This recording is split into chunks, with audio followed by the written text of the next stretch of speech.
যদি কখনো বাংলাদেশে দেখা যায় যে দেশের শত্রুরা বা দিনের শত্রুরা বা উগ্রবাদীরা এই দেশের স্বাধীনতা সার্বভৌমত্বের উপর আক্রমণ করে, তখন কি আমাদের উপরে জিহাদ ফরজ হবে কিনা?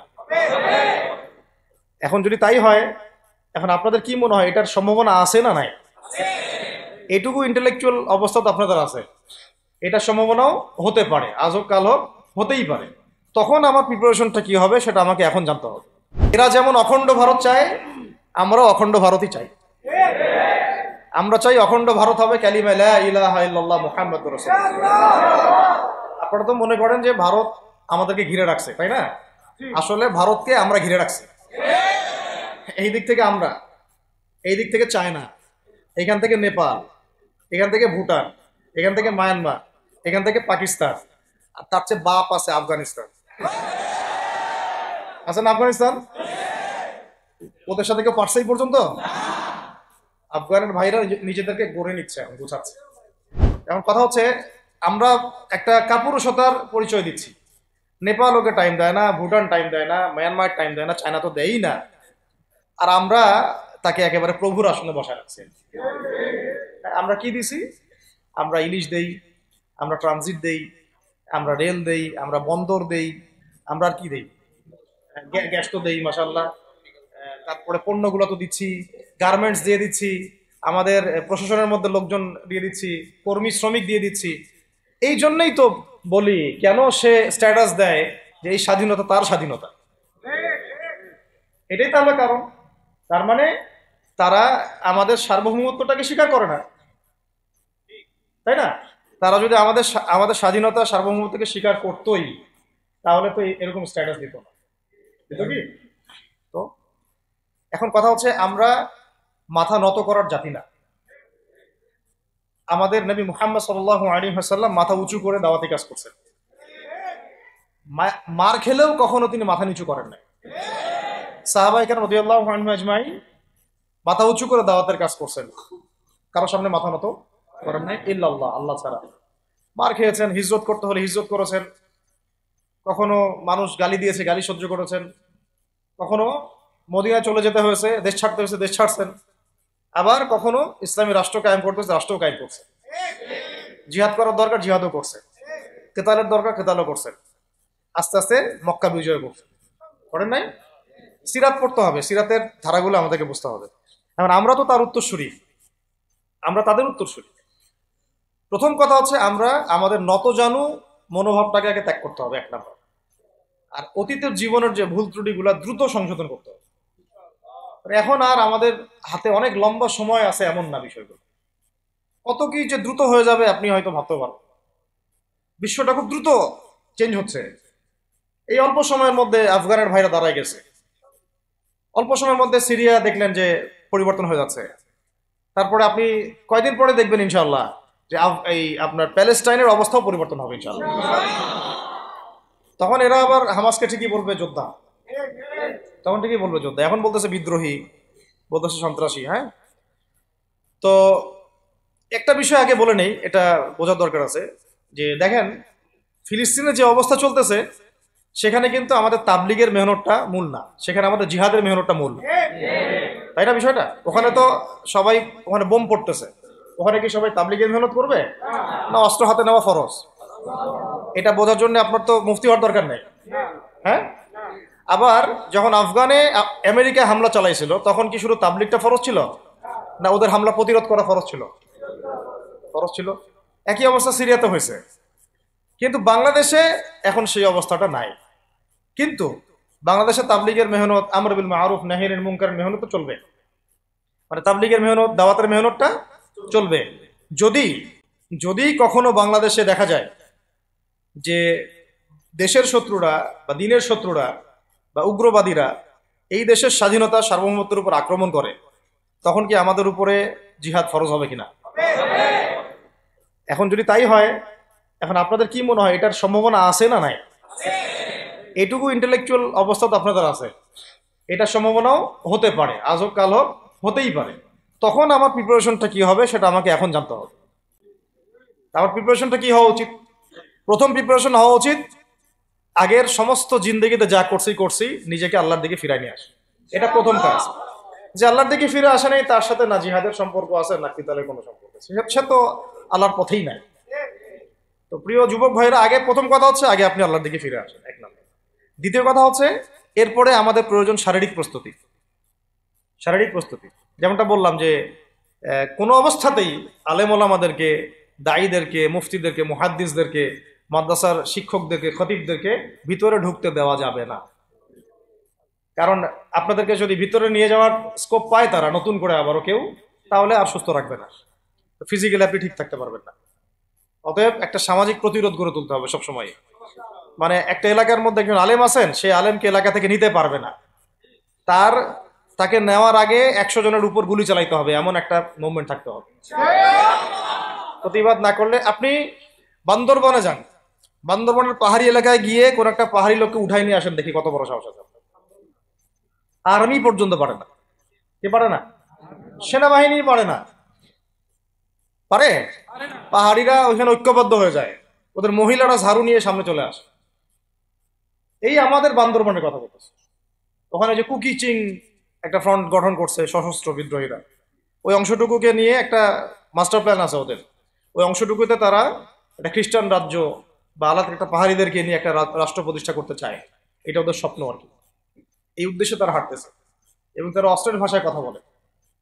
ওখানে তারা পতাকা বানাইছে, মানচিত্র বানাইছে, এমনকি লাস্ট টাইম আমরা ওখানে গিয়ে শুনলাম যে মুদ্রাও নাকি বানাচ্ছে।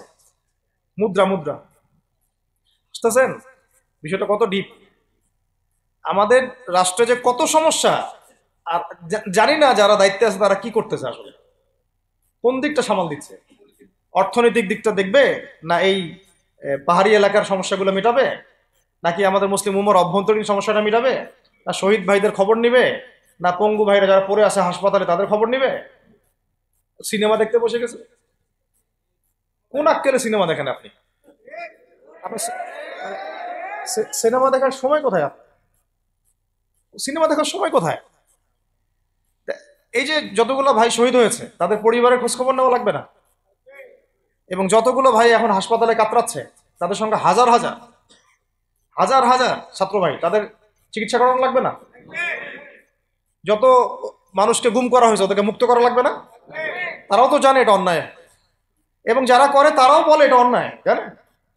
যারা করে তারাও বলে এটা অন্যায়। এবং আমাকেও বলেছিল যে আমি জিজ্ঞাসা করেছিলাম যে আমাকে যদি মানে প্রকাশ্য কোর্টে চালান করে দেওয়া হয় এবং জাতির সামনে বলা হয় যে আমাকে গুম করা হয়েছে, এবং এরপর যদি বলা হয় যে আমাকে গুম করার পরে কোনো রকমের নেগেটিভ কিছু পাওয়া যায় নাই তাই আমরা ছেড়ে দিয়েছি, এই কথাটা কি বলা যাবে কি যাবে না? তারা বলছে যে না, এটা বলা যাবে না, কারণ এই কাজটা তো মানবতা বিরোধী অপরাধ, এটা করলে তো বললে তো সবাই আবার বুঝে ফেলবে। তো এই হলো অবস্থা ওখানে। আমরা বুঝেছি যে বাংলাদেশের প্রশাসনে দুইটা ভাগ আছে। একটা ভাগ হচ্ছে মারাত্মক রকমের ইসলাম প্রিয় এবং দেশপ্রেমিক, মাশাআল্লাহ, আমরা তাদেরকে স্যালুট জানাই, মাশাআল্লাহ। কিন্তু আপনারা ভুল জায়গায় শ্রম দিচ্ছেন, আপনারা ভুল জায়গায় মেধা, শ্রম এবং আপনাদের জীবন নষ্ট করতেছেন। আপনাদের থাকা দরকার ছিল ওলামায়ে কেরামদের সাথে, তাহলে আপনাদেরকে টক্কর দিয়ে কেউ সামনে যেতে পারতো না। আপনারা খালিদ বিন ওয়ালিদ হতে পারতেন আমাদের, আপনারা কিন্তু ওমর ইবনুল খাত্তাব হইতে পারতেন। ওইখানে ঢুকে আপনারা শুধুমাত্র দুনিয়ার স্বার্থে সব নষ্ট করতেছেন। আমাদেরকে বলা হচ্ছে হুজুর বদদোয়া করিয়েন না, হুজুর ছেড়ে দিচ্ছেন, আমাদেরকে বদদোয়া দিয়েন না আবার বের হয়ে। আমাদের চাকরি, এটা ডিউটি। এটা এক ভাই আমাকে কোরআন এনে দিয়েছিল, নির্জনতা তো ওখানে, নির্জনতার সঙ্গে হচ্ছে কোরআন, কোরআন এবং নামাজ। তো এক ভাই দেখেছে আমি একটু নির্জন, মন খারাপ বসে আছে, একটা কোরআন নিয়ে এসে দিয়েছে, হুজুর কোরআন পড়েন আপনি, মন ভালো হবে। আর একজন এসে কোরআন নিয়ে চলে গেছে। কোরআন পড়ে ওখানে যদি আপনি আবার উল্টাপাল্টা কিছু করেন, ওদের নিয়ম নাই কোরআন দেওয়া, কোরআন দেওয়ার কি নাই, নিয়ম নাই। তো এই হলো অবস্থা। কথা হচ্ছে যে এই ভাইদেরকে মুক্ত করাও তো তাদের কাজ ছিল। যে ওলামায়ে কেরামদের একজনের এক একজনের উপরে 3টা 4টা 5টা 10টা করে মামলা এখনো ঝুলতেছে, তাদেরকে মুক্ত করা উচিত ছিল না? আর এই পুরো জুলুমের পিছনে যত জালেম ইনভলভ ছিল তাদেরকে আইডেন্টিফাই করে ভিতরে ঢুকানো উচিত ছিল না? হয়েছে সবকিছু? এই জিনিসগুলোর মধ্যে অনেক গ্যাপস আছে। এগুলো যদি এভাবে চলতে থাকে তাহলে আগামীতে আমরা যারা ইসলামিক রাজনীতি করব বলে চিন্তা করতেছি বা ইসলামকে রাষ্ট্র ক্ষমতায় নিতে চাই, আমরাও কিন্তু বেগ পাবো, ভালো রকমের বেগ পাইতে হবে। আর বিগত সময় আমরা অনেক ভুল করছি, যেমন মন খারাপ করেন না, এগুলো আমরা ভুল করছি, এই যে আমরা সেকুলারদেরকে অনেক বিশ্বাস করে ফেলছি, ঠিক আছে, ওদেরকে আমরা ভাই বোন করার চেষ্টা করছি। আসলে এদের সাথে আর কাফেরদের সাথে কোনো পার্থক্য নেই। সেকুলারিজমে যারা আছে আর কুফার যারা, এদের মধ্যে কোনো পার্থক্য নেই। ওই কালিমা পড়া না পড়ার পার্থক্য, তো বাকি আপনার পিঠে ছুরি এরাও মারবে ওরাও মারবে। আর আমি ছোট মানুষ, ছোট জায়গা থেকে বলতে চাই যে আমাদের যে ওলামায়ে কেরামগণ মাঠে আছেন, যে রাজনৈতিক দলগুলো আপনারা মাঠে আছেন, এবার আপনারা কোনো রুটির টুকরার জন্য লড়বেন না, এবার পুরা রুটি নিয়ে লড়বেন। প্রত্যেক আসনে প্রার্থী দিবেন আপনারা, যেহেতু এর বাইরে সিস্টেম এখন অন্য সিস্টেমে যাওয়ার সুযোগ হচ্ছে না, তাহলে পুরা রুটিটার জন্য লড়তে হবে আপনাদের। আমাদের টার্গেট হচ্ছে এখন একটা ইসলামপন্থী সরকারকে রাষ্ট্র ক্ষমতায় নিয়ে যাওয়া, এটা আমাদের এখন প্রধান টার্গেট। এখন আমাদের এজেন্ডা স্পষ্ট, কোনো গোপন এজেন্ডা নাই। আমাদের কি নাই? কোনো গোপন এজেন্ডা নাই। আমরা চাই বাংলাদেশে এখন একটা ইসলামপন্থী রাষ্ট্র ব্যবস্থা গড়ে উঠুক, ইসলামপন্থী সরকার শাসন ক্ষমতায় আসবে। এটার জন্য আপনাদের সবার ভূমিকা আছে।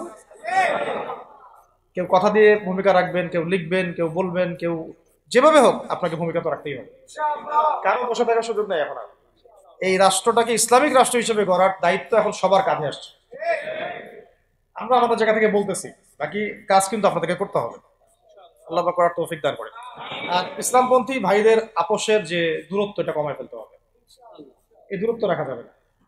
ইখতিলাফ আছে থাক, যদি আকীদাগত মৌলিক কোনো পার্থক্য না থাকে, আমরা তো ভাই ভাই নাকি?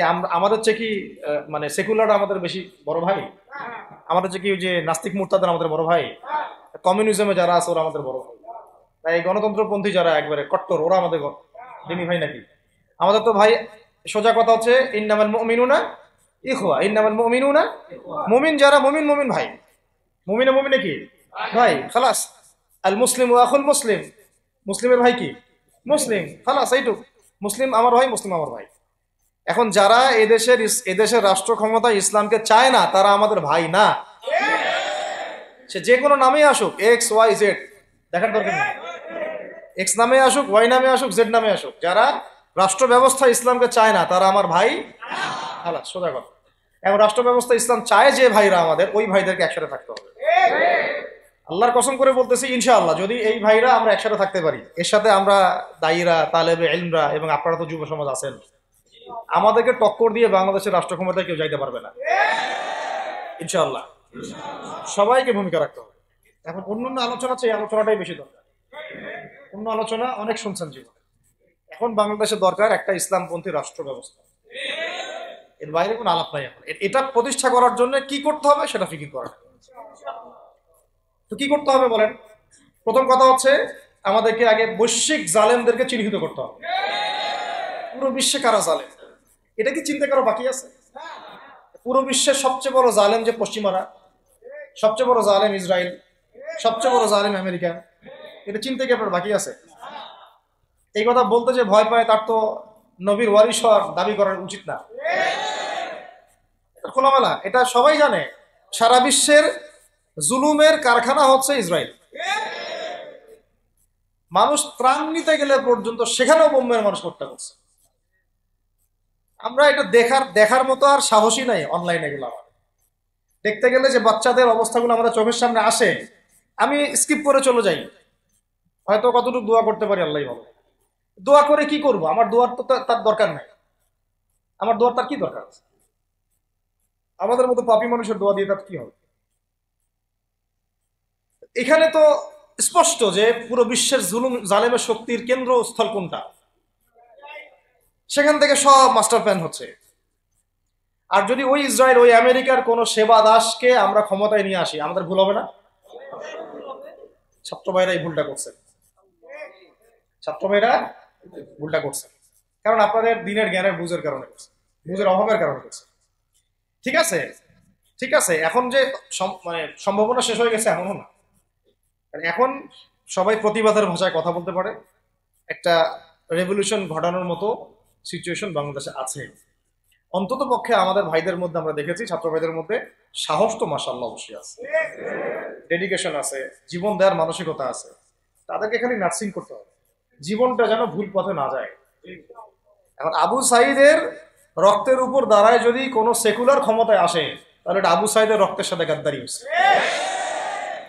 এই মুগ্ধদের রক্তের উপর সিঁড়ি বানায় যদি কোনো ওই জাতীয়তাবাদীরা আর ওই সেই গণতন্ত্রপন্থীরা, ওই ইসলামের দুশ্মনরা, ওই ভারতের দালাল্লাই যদি ক্ষমতায় আসে, তাহলে এটা ওদের রক্তের সাথে গাদ্দারি আছে। এই গাদ্দারির মাফ হবে না। এটা পলাশির যুদ্ধের চেয়ে বড় মির্জাফরি হয়েছে, এটা ৭১-এর চেয়ে বড় রাজাকারী হয়েছে।